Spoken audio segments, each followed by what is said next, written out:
Welcome to the show, everybody. This is the Farsi Show, presented by MyBookie, mybookie.ag, and it's wonderful to have you along for the ride. Earlier show than normal today, faster show than normal today. Wanted to make sure I gave you guys my reaction to the MLB trade deadline above all else. Here it is. Very disappointing. The Phillies, it's the classic phrase of earrings on a pig comes to mind. Here's what I gather from the MLB trade deadline for the Phillies as far as I'm concerned. Here's what I got for you.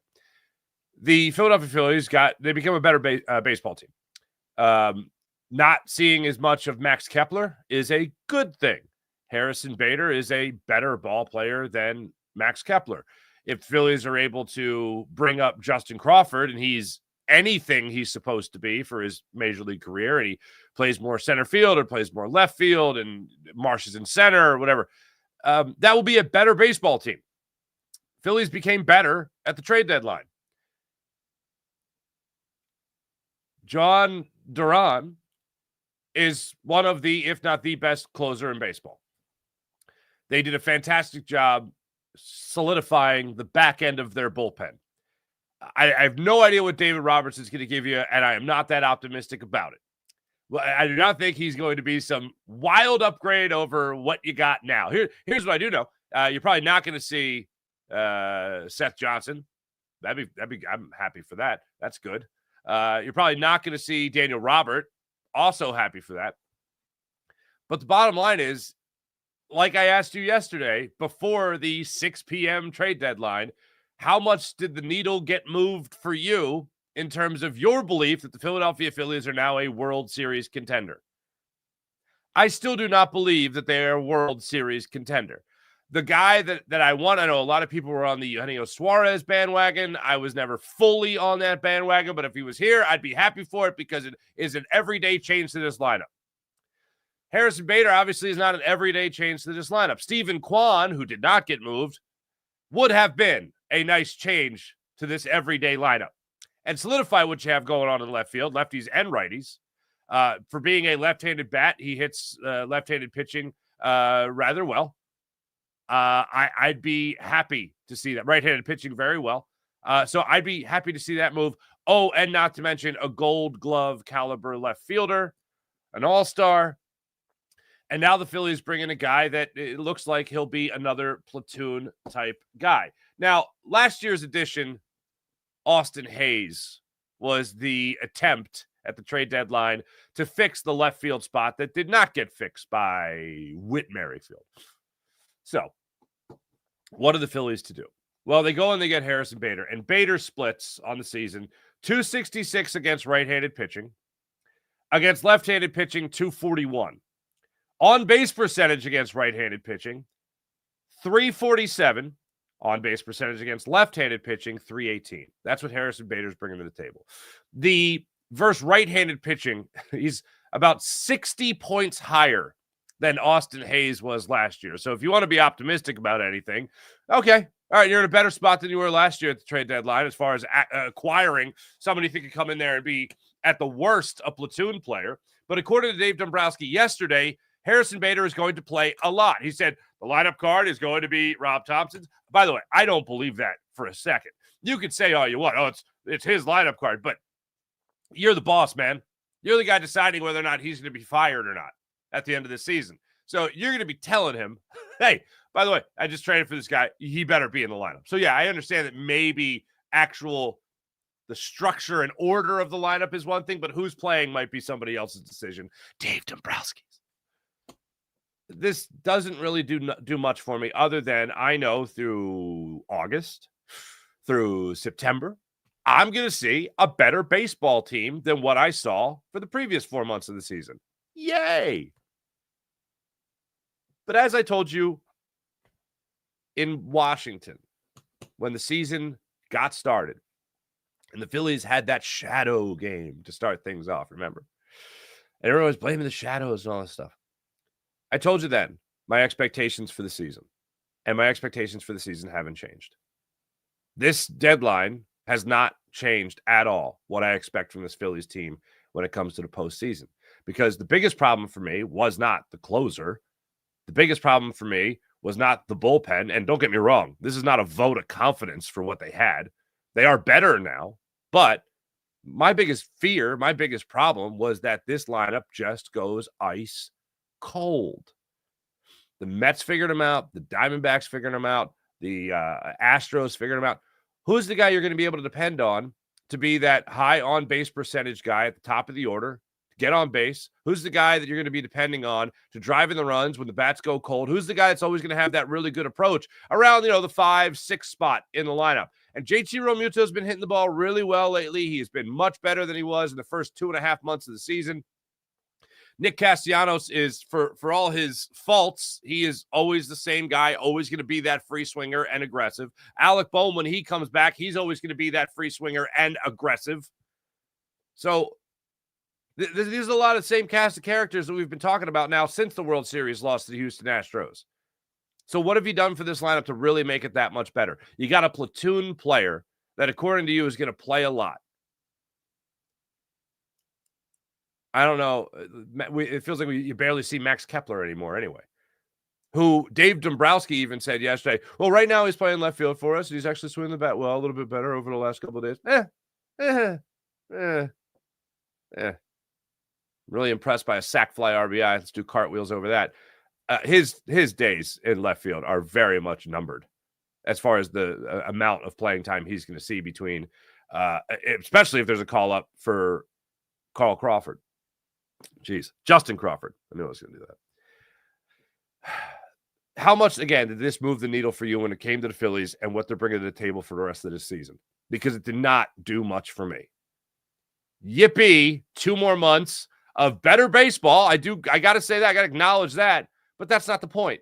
The point is getting this team over the hump. And as I told you in that first game, after the first game of the season, going into that first game of the season, the expectations for this Phillies team, for me, are World Series or bust. That's what it has to be.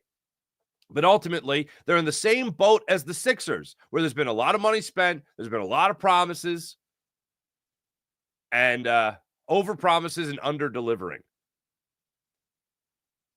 So through the first month of the season, even, the Phillies had their struggles. I mean, they got off to a great start, and they hit a little bit of a wall. But for the first month of the season, people, some people, few and far between, they're like, it's just the first month of the season. It's early. And I was like, the hell with that. This is Act 4 of the same play. We know what's going on. Vast majority of the same cast of characters. The only way this team is going to win is if they hit. The only way. And you could say this about, the starting pitching has been great. Yeah, starting pitching has been great for the vast majority of this season, and this team still hasn't been great at the plate. This is not something you look at right now with this Phillies team and go, they got this now. They got a closer now? Okay, I look forward to him coming in to pitch in the Phillies are down 3-1 in the playoffs, and they're going to use him because they used everybody else in the bullpen already? Starting pitching for this Phillies team is what gives me the most confidence that they're at the very least going to be a playoff team. And even that started to falter a little bit as of late. But overall, when it comes to this lineup, that's the scariest thing. And you could go through the 3 straight games with 8 or more runs. You could talk about Kyle Schwarber having a double-digit homer month and carrying the team at times. Bryce Harper, hopefully his best baseball for this season is still very much in front of him and not behind him. Alec Bohm, cross your fingers, whatever. He's going to be able to come back into this lineup and play a steady third base for you. But all in all, you look at this team, do you see a World Series contender? I mean, the Mets made a lot of moves for their bullpen. They got Cedric Mullins yesterday. Cedric Mullins is not a big deal to me. Good defensive center fielder, really good defensive center fielder. He's a 229 batting average guy with 15 home runs on the season. That doesn't go, wow, they really do. Incredible move by them. Gregory Soto, even ESPN, their most optimistic was like C+ type of average.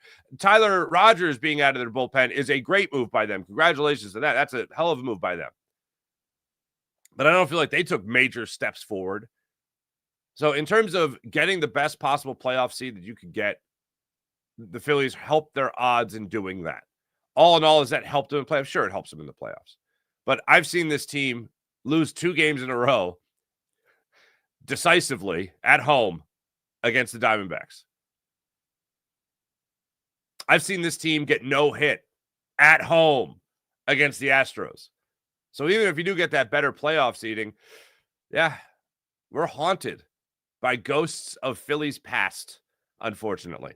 So all in all, look, I've been the guy to tell you multiple times that Dave Dombrowski is going to the Hall of Fame, but the brag for his career will not be the Phillies. I was really thinking about when they hired Dave Dombrowski, I thought about Pat Gillick, who won back-to-back championships, unfortunately, as we know, with the Blue Jays. Set a record for wins in a season with the Mariners, putting that team together. And then came here to Philadelphia, and as Pat Gillick even described in his Hall of Fame speech, going to Philadelphia, what a wonderful capstone on my career. And that's exactly what it was, winning the World Series in 2008. I was hoping this would be a wonderful capstone on Dave Dombrowski's career. It is not. They went to a World Series. He's taken many teams to the World Series. He's won World Series. This is not a good look. Ultimately, Dave Dombrowski's time, I believe, with the Phillies are going to be exactly what left field has been for Dave Dombrowski while he's been with the Phillies, which is a big blemish. After going to the World Series, taking a step back every year, not doing enough at the trade deadline. And I'd be a lot more pissed if Kwan did get dealt and the Phillies didn't get him. But that's not the way that worked out. Suarez obviously did get dealt to the Mariners, who are now, they won last night, so they're 1-0 in the Eugenio Suarez era, if you will. But all in all, it's just a very disappointing trade deadline for the Philadelphia Phillies. And I'd love to sit here and say they did enough, they got over the hump, but they're very much the same baseball team. Not enough change. A platoon bat is not going to be enough to make me feel like this team's really got it. And as great as Kyle Schwarber is, as great as Bryce Harper can be, as steady as Nick Castellanos can be, and if anything, for all the blemishes for him, of all the mistakes he can make, for all the over-aggressiveness and swinging at the first pitch that everybody faults him for, he's still one of your most consistent hitters in this lineup. Is JT Realmuto going to be the guy he's been for the last month? Is he going to continue to go on that tear? Is Brandon Marsh going to pick it up from a weak July that he ended well, I will say, but hit 200 for the vast majority of the month up until the final week of the month, where he started to come back around? And look, I know that the second home run was nothing in a blowout of a game against the White Sox, but 2 home runs back-to-back games. All right, let me see some more power from you, Brandon Marsh. Bryson Stott, huge disappointment for this season. Awful disappointment for this season. Did you get better there? It's rough. The outlook on this Phillies team, it feels like you know the end already because so many times you've seen the end. And it stopped short. And similar to the Phillies winning the World Series in 2008, after that, it was literally a step backwards each and every year. Winning the World Series, losing the World Series, losing the NLCS, losing the NLDS. Not ideal. Certainly not ideal. I'm going to get some comments from you guys right here, see how you guys are feeling. Sean Kilray, hey, good morning. Yeah, we're live, man. We're live. Harrison Bader joins the Phillies as best slugging percentage, OPS, on base, and WAR than all of Phillies outfielders. And he is the best defensive outfielder. Best defensive outfielder? I don't think he's the best. I think Brandon Marsh is a better defensive outfielder than him. I'm not. Yeah, I don't agree with that. Crawford minor league ready? Oh, thank you. Yeah. So the comments that Dave Dombrowski made yesterday on Justin Crawford was that he is ready to help at the major league level. He could use a little bit more development, but still ready right now if called upon to help the big league club. So my question is, when do you make that call? And the other is, but he's got to play. Okay. So is he coming up to play center field? Because, wow. It's one thing to ask a kid to come up and be like, hey, help the big league ball club out. You're one of our number one prospects, one of our top prospects. Come on up here and, help the ball club. It's another thing to be like, hey, you're going to be our shortstop. You're going to be our catcher. You're going to be our center fielder. That's wild. That's an even bigger ask. It's one thing to like hide in one of the corner outfield spots, if you will. It's another thing to be like a second baseman. But coming up to be the general of the outfield, that's a big ask for a young man. So if he's got to play, then if he's coming up, you're expecting him to be an everyday player. And yesterday, Dave Dombrowski was certainly talking about him like he was going to come up. So does Max Kepler get DFA'd after only signing a one-year deal? Because if you want to talk about really making a move, then you're really talking about, okay, well, you've got it figured out. You're going to have an everyday center fielder. You're going to have a platoon situation in left field, which I could still live with. But that is one major change you're making to the lineup where one guy that has been in there quite consistently throughout the year is not going to be there anymore. And Carl Crawford, geez, I haven't called him Carl Crawford all year, and today I do because I was reading a thing with him and his dad. Anyway, I went in a rabbit hole yesterday on Justin Crawford and started reading a story on him and his dad. But anyway, they come in and they make a major change to the lineup in having a new everyday player. So then that means that you're basing a lot of the success of this season, not just on a bullpen acquisition, which is a positive, a great bullpen acquisition, which is a positive, getting a steady platoon in left field, and then banking another position, whether that be left field or center field, whatever.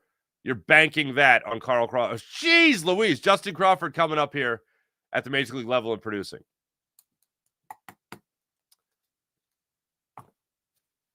We got handed the script to a play we know. We got handed the script to a movie we know the ending of, and it still feels like that. Ken Saad, what's going on? Good morning.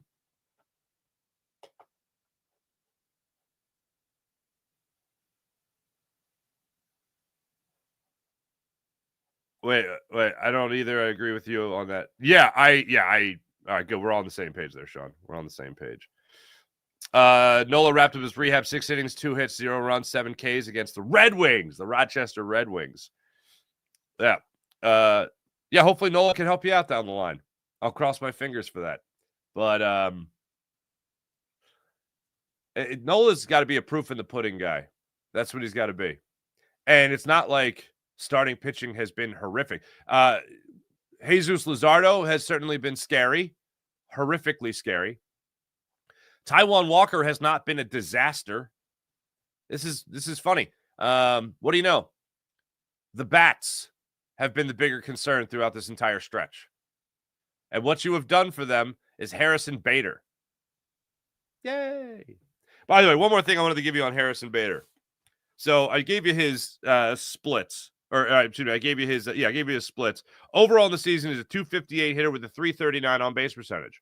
Okay. Both those things, much better than Max Kepler. 12 home runs. I believe that's one more than Kepler has on the season so far. Okay, that's good. ESPN, for what it's worth, graded this as a B- and described it as logical but low impact. In other words, as I said to start the show, earrings on a pig. Now, the other thing here is last year in the playoffs, he hit 111 in 12 games in the postseason. That's 0.0. It's 0.111. 3 years ago in the playoffs, he hit 333 and 5 home runs for the Yankees in 9 games. Yay! Let's hope for that guy. That guy'd be good to have. Other guy, not good to have. This guy, good to have. Other guy from last year, bad. 3 years ago, good. So I guess Phillies are banking on that as well. Right. Wow. Actually, an early start. We're going to be disappointed when I take off in a couple of minutes here. But yeah, it was. It's not a very impressive trade deadline, unfortunately, for your Philadelphia Phillies. It ain't great. Here's where I do have a little bit of optimism. You do have control of Duran for 2 more years. This year, 2026. 2027 club control are arbitration eligible for still a fairly young righty, 27 years old.